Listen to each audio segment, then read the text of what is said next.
নমস্কার বন্ধুরা, বিন্দাস রান্নাঘরের চ্যানেলের সম্পা।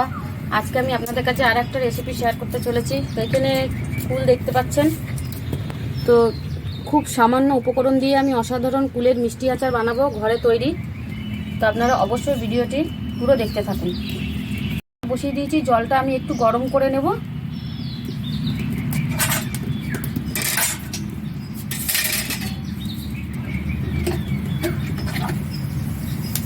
জল গরম হয়ে গেছে।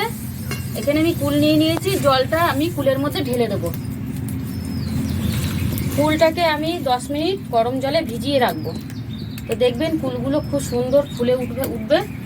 আর এদিকে আমি কুলটাকে 2-3টে রোদ খাইয়েছি, বেশি শুকায়নি। এখানে আমি দেখিয়ে দিচ্ছি কুলটা হালকা নরম আছে। আর এর থেকে যদি শুকিয়ে দিই তাহলে কুলের আচারটা করলে কুলের আচারটা কটকটে হয়ে যাবে। তো কুলগুলো সঙ্গে সঙ্গে ফুলে উঠেছে, আমি 10 মিনিট রেখে দেবো।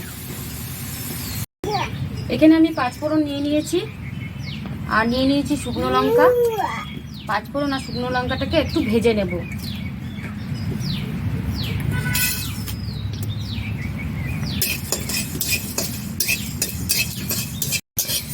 ভাজা হয়ে গেছে, আমি এখন শিলে ঢেলে নেব। এবারে আমি ভাজা মশলাটাকে বেটে নেব।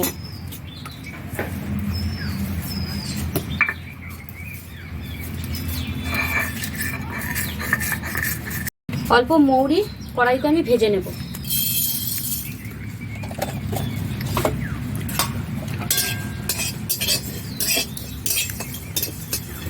এদিকে এই মশলাটা বাটা হয়ে গেছে।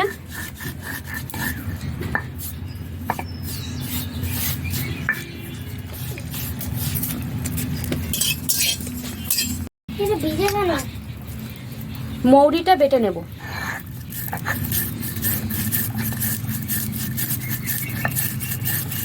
মৌরিটা আমি খুব একটা ভালো করে বাটবো না, একটু মৌরিটা যাতে দানা দানা থাকে সেইভাবে আমি মৌরিটা বাটবো। এদিকে 10 মিনিট হয়ে গেছে।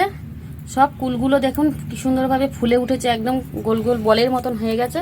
তো এখানে যে বোটাগুলো আছে কুলের, আমি বোটাগুলোকে ছাড়িয়ে নেব। দুই বদমাস, দুটো গুন্ডা বদমাস একদম।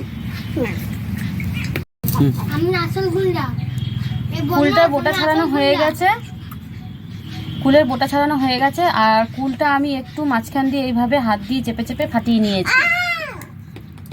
ফাটিয়ে নেওয়ার কারণ ভেতরে মশলাগুলো ঢুকবে, আর গুড়টা দিয়ে করব যে গুড়ের মিষ্টিটাও কুলের ভেতরে ঢুকে যাবে।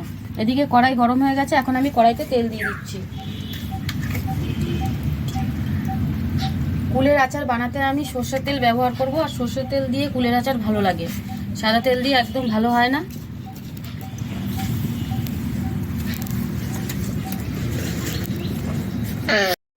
তেলের মধ্যে আমি একটা শুকনো লঙ্কা দেবো আর একটু 5 ফোড়ন দেবো। একটা ছোট দেখে শুকনো লঙ্কা দেবো, কেন বেশি আমি ঝাল দেবো না, যেহেতু বাচ্চারা খাবে ওই জন্য ঝালটা আমি একটু কম দেবো। দিয়ে দেবো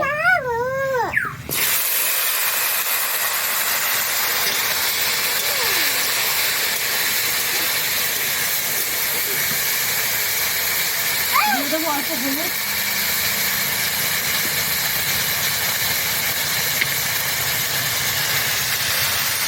এখানে আমি 2 চামচ হলুদ দিলাম, আর দিয়ে দেবো স্বাদ মতো নুন। কারণ মিষ্টি আচারে একটু নুনটা না দিলে ভালো লাগে না, স্বাদটাও বেশ আসবে না।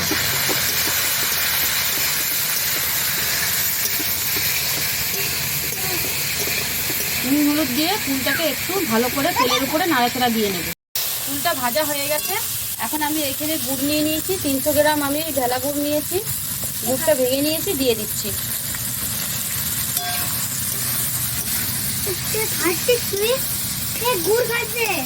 ভালো করে গুড় দিয়ে আমি কুলটার সঙ্গে মাখিয়ে নেব।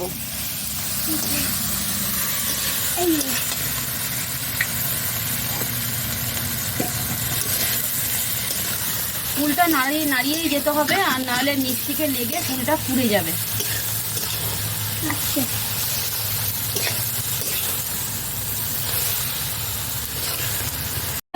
আর ঘরে থাকা খুবই সাধারণ উপকরণ দিয়ে আমি ফুলের মিষ্টি আচার তৈরি করে দেখাচ্ছি আপনাদেরকে।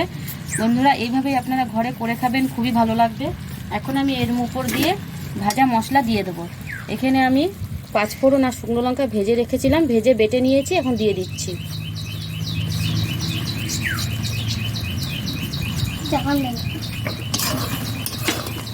আর এখানে মৌরি আমি একটু গোটা গোটা মৌরিটা রয়েছে, সেরকমভাবে আমি মৌরিটা বেটেছি, দিয়ে দিচ্ছি। আচ্ছা ভাবি, মশলাগুলো দিয়ে ভালো করে আমি কুলের আচারটাকে নাড়িয়ে নেব। কুলের আচার রেডি। তো এইভাবে আপনারা করে খাবেন, খুবই ভালো লাগবে।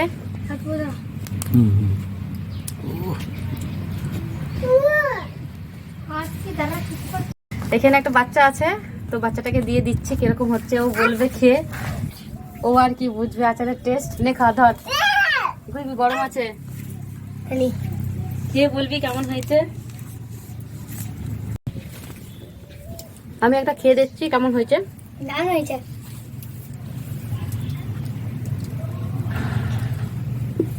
খুব সুন্দর হয়েছে। তো আমি নিজে খেয়ে নিজেই বলছি ভালো হয়েছে। তো আপনারা বানিয়ে খাবেন, খুবই ভালো লাগবে অবশ্যই। কেমন হয়েছে রে? ভালো হয়েছে। হ্যাঁ, মিষ্টি মিষ্টি লাগছে। দেখ তোর ভাইও খাবে বলছে।